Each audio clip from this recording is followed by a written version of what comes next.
Mano, tem nerdola por aí que tá ralando na guia com essa história que tá rolando sobre o Stellar Blade. Você ficou sabendo? Eu não, conta aí. Galera, será que o que tá rolando na cultura pop é novidade? Vocês já viram isso acontecendo outras vezes por aí? Será que já não teve coisa pior que aconteceu, sejamos francos? Você não tem a puta ideia do que tá acontecendo, não sabe o que tá rolando, qual é a treta da vez?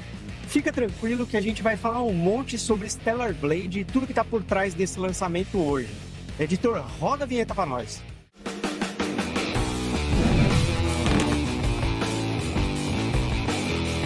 Fala galera, Danco e o Gia na área, sejam muito bem-vindos ao Resenha Geek. Galera, estamos às vésperas de lançamento do Stellar Blade. Esse jogo começou mais ou menos como um azarão aí, né, nos lançamentos de 2024, mas atualmente ele já tá como um dos mais esperados, tem até contagem regressiva lá na PSN, o bagulho tá louco. Com seu lançamento agendado para o dia 26 de abril, esse jogo está sendo produzido pelo estúdio Shift Up. Cara, esse estúdio é um estúdio pequeno, ele já fez poucos jogos mais para a área do mobile ali, tá? Só que, cara, agora esse estúdio com o apoio da Sony, porque a Sony tá subsidiando também o projeto de Stellar Blade, ou o Project Eve, como foi conhecido inicialmente esse jogo, esse é o primeiro AAA do estúdio. E o grande ponto é que o lançamento de Stellar Blade vem movimentando algumas falas importantes aí na comunidade gamer e também na comunidade pop. É verdade que o jogo traz, como dizem por aí, como é que eu posso dizer? Uma certa escolha artística controversa, se é que vocês me entendem. E é verdade também que existem algumas falas meio bizarras do CEO da Shift Up que não estão colaborando nada com que a galera coloque panos quentes em cima dessa polêmica toda que tá rolando ao redor do nome do game. Tem gente que já tá vestindo camisa de torcida de futebol, já tá se empoderando de um monte de discurso pasteurizado por aí, né, que a galera adora colocar em toda e qualquer situação, já tá tomando partido da parada. Mas sem papas na língua, pessoal, o que realmente tá acontecendo em cima do nome de Stellar Blade não se relaciona à profundidade dos personagens, não se relaciona ao enredo do jogo, à evolução que a gente consegue perceber na história, nada disso. Sem papas na língua, o que está acontecendo é uma polêmica muito grande em cima da personagem principal, ou melhor dizendo, da aparência da personagem principal, que está trazendo à tona de novo um discurso de objetificação da figura feminina. Eve, que é a personagem principal, é apresentada no game, vamos dizer assim, com certas linhas curvilíneas, tá? Mas aí vocês me dizem, a escolha artística passou do ponto nesse momento? E olha só, antes de vocês arrebentarem os comentários aí, a gente vai trocar uma ideia sobre esse tema, beleza? Então, eu vou trazer um pouco de contexto aqui para vocês, até um pouco de contexto histórico, para a gente conseguir entender um pouco melhor qual que é o comportamento da indústria pop, da indústria dos games, quais são os objetivos que estão por trás disso, porque assim a gente consegue tirar do peito toda aquela mágoa que existe em cima do tema e consegue partir de uma análise um pouco mais racional. Você está preparado para formar uma opinião dessa maneira como eu falei para você e entrar na discussão aqui com a gente? Então se inscreve no canal, clica no sininho para receber as notificações toda vez que a gente lançar um vídeo novo. E já que você vai bater esse papo aqui com a gente, aproveita, passa lá no Instagram e segue a gente. Galera, lá no Instagram a gente tem conteúdo novo todos os dias e aqui no YouTube, vídeo novo todas as quartas-feiras ao meio-dia. Isso ajuda a gente, pessoal, a mostrar para o YouTube que o nosso conteúdo está sendo relevante para vocês. E se ele é relevante para vocês, o YouTube vai tentar espalhar para mais gente. Então, essa é a força que vocês podem dar para a gente crescer o nosso canal. E não custa nada, né, galera? Então, eu conto com vocês, fechou? Galera, fazia tempo que eu não via uma repercussão tão grande em cima dessa questão de como que a figura feminina é colocada em algum game ou em alguma obra da cultura pop. Mas principalmente o universo dos games sempre trouxe controvérsias importantes que até, no meu ponto de vista, fizeram com que a cultura pop e o desenvolvimento da sociedade fosse mais acelerado. Porque graças à cultura dos games, graças a tudo que a gente traz na cultura pop, que a gente consegue antecipar aquilo que vai acontecer na sociedade e discutir de maneira antecipada também. Recentemente, a gente teve até o lançamento de Street Fighter 6, e se vocês bem se lembram, também polemizaram bastante em cima dos trajes da Camille e da Chun-Li. Mas, pessoal, esses trajes, eles não são invenções novas, beleza? Eles não são de agora. Se a gente pegar, por exemplo, a Camille apareceu pela primeira vez no Super Street Fighter 2, e ela já trazia esse traje original, né, que está sendo discutido aí, que foi polemizado no Street Fighter 6. E a Chun-Li vem de até antes da Camille, né? A Chun-Li apareceu ali no Street Fighter 2 e ela já movimentava o imaginário dos perva de plantão por aí, né? E olha só, eu não vou nem entrar em detalhes de personagens como, por exemplo, a Morrigan, que apareceu pela primeira vez em 1994 no Darkstalkers, e o trio Ternorinha, né, populado ali por Milena, Kitana e Jade. Milena e Kitana de Mortal 2 e Jade de Mortal 3. Todas essas personagens foram estereotipadas pra caramba, né? Na época, elas eram as mais estereotipadas desses games que eu falei pra vocês aqui. Agora, pra gente entender o que acontece na cultura pop, por que essa estereotipação acontece, é importante a gente tirar a raiva do coraçãozinho, acalmar o discurso e fazer uma breve retomada histórica desses comportamentos que nos levaram a ter esse tipo de estereotipação, beleza? Ao longo da história, pessoal, muitas sociedades faziam com que as mulheres estivessem em papéis secundários da participação social, né? E em casos extremos, as mulheres já eram tratadas como objetos. Então já existia essa objetificação da figura feminina. Essas normas sociais do passado acabaram refletindo, obviamente, na cultura pop, em seus mais diversos níveis, seja nos games, seja no cinema, seja em quadrinhos. Aonde quer que a cultura pop tocasse, isso acontecia. Era um reflexo social, não é uma coisa da cultura pop, conseguem entender? Então, as personagens femininas eram comumente retratadas de maneira secundária, de maneira sexualizada, de maneira a serem como se fossem objetos, como se fossem conquistas dentro dos jogos. E aqui, galera, eu não tô discutindo com vocês se isso ter acontecido foi certo ou errado. Não é o ponto da conversa, beleza? Simplesmente aconteceu na sociedade e deixou uma marca que a gente chama de sexismo enraizado. Muito menos, pessoal, eu tô dizendo para vocês que a gente tem que perpetuar esse tipo de comportamento social que aconteceu lá no passado. Muito pelo contrário, tá, galera? Não só a figura feminina, mas a figura de todas as diversidades que importam na nossa sociedade atualmente precisam ser valorizadas. E isso vem acontecendo na cultura pop.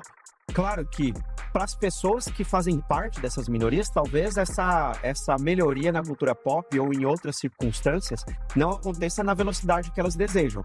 Mas que isso vem acontecendo, vem, e eu vou mostrar para vocês, beleza? Existe um outro ponto também, né, pessoal? O fato de, no passado, o público gamer ser majoritariamente masculino levou os criadores a pensarem os interesses desse público para criarem as obras. Porque, afinal de contas, essas obras deveriam servir a um público, deveriam servir a um objetivo. No Japão, por exemplo, pessoal, um produto que foi muito comercializado foram os mangás. E os mangakas, os desenhistas desses mangás, eram também majoritariamente masculinos. Qual que é o ponto?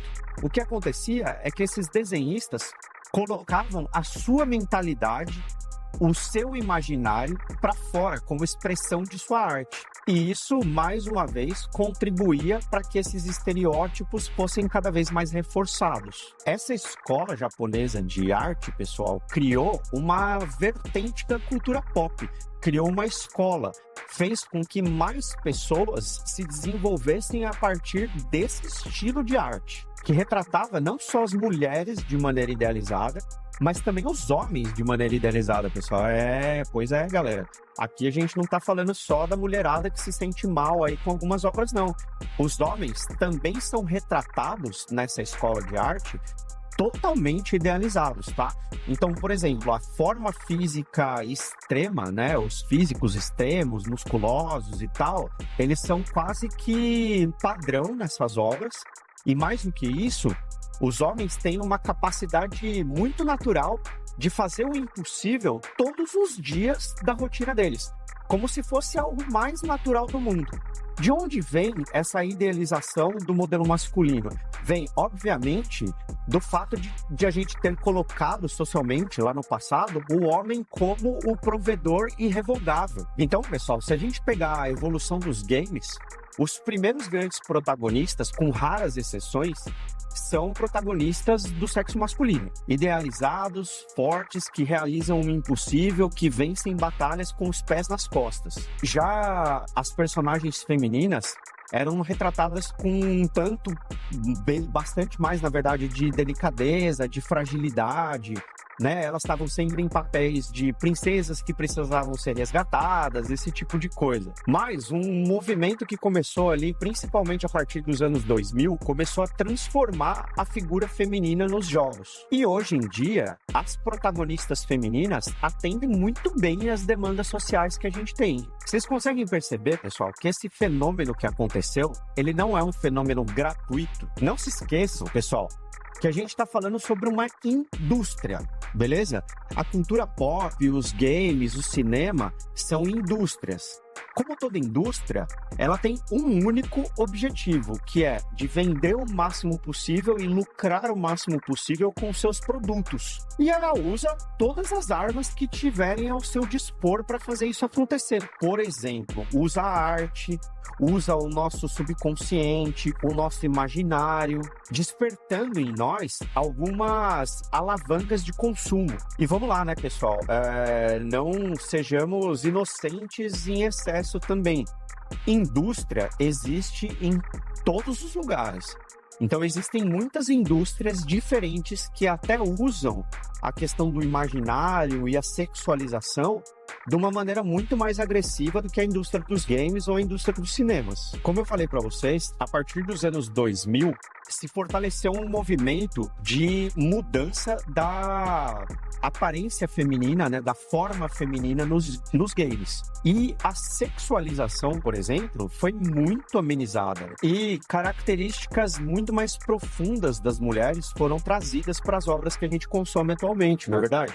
Exemplos disso estão em personagens como, por exemplo, a Aloy, de Horizon, que é um gamemaço dos últimos tempos aí, e a Aloy traz uma complexidade intelectual fundamental para o jogo. A Lara Croft, representada num contexto de realismo físico do corpo dela, que nem de longe era algo que se considerava importante quando a Lara original foi criada, né, galera? Convenhamos, lembra daqueles cubos lá que a gente romantizava.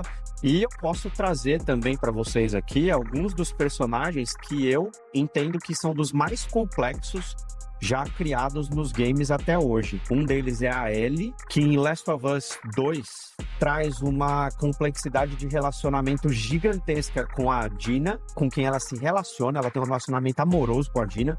Não é spoiler, né, galera? Quem não jogou o jogo ainda tá marcando toca, beleza? E um relacionamento de conflito gigantesco com a Ellie. E aí, o último personagem que eu quero citar aqui pra vocês, que esse realmente pra mim é um topo da complexidade que a gente criou nos games até hoje, que é o Joel, de Last of Us, que tem a capacidade de gerar em nós um sentimento de amor e repulso ao mesmo tempo. Ao mesmo tempo que a gente ama e idolatra o Joel, a gente consegue entender que ele tem os seus problemas e não são problemas rasos, né? Eu acho incrível a complexidade do Joel, porque ela me faz refletir sobre a questão de que o ser humano não é bom ou ruim o tempo todo. No fim das contas, pessoal, todas essas mudanças, todas essas ramificações criaram escolas de arte, escolas de gêneros de games, escolas de tipo de desenho diferentes para nós. Isso é muito bom, isso é muito louco, na verdade, vocês não acham? Porque a partir do momento que a gente tem escolas diferentes, nós temos a oportunidade de escolha. E isso não quer dizer, pessoal, a criação de novas vertentes não quer dizer que a gente tenha que excluir as demais que aconteceram só porque talvez hoje elas não sejam tão adequadas à realidade social. Porque no fim, a gente está falando de obras que são fictícias, galera. Por mais que a gente tenha uma tendência de encontrar mais realismo em uma do que em outra, todas elas fazem parte de ficção. E na ficção, nós somos habilitados a imaginar o que a gente quiser. Isso é muito gostoso, porque a gente é livre para pensar coisas que a gente não pode executar no mundo real. Eu acho muito bom, por exemplo, a gente poder consumir obras hoje como Ghost of Tsushima, que retratam uma realidade do Japão feudal ou imperial, não sei muito bem como dizer isso para vocês, mas ao mesmo tempo coloca um surrealismo em coisas que tocam ali um lado mais mágico da história. Ou Final Fantasy, por exemplo, que cria todo um outro universo em que a gente pode ser diferente. O universo é completamente outro do que a gente vive na realidade.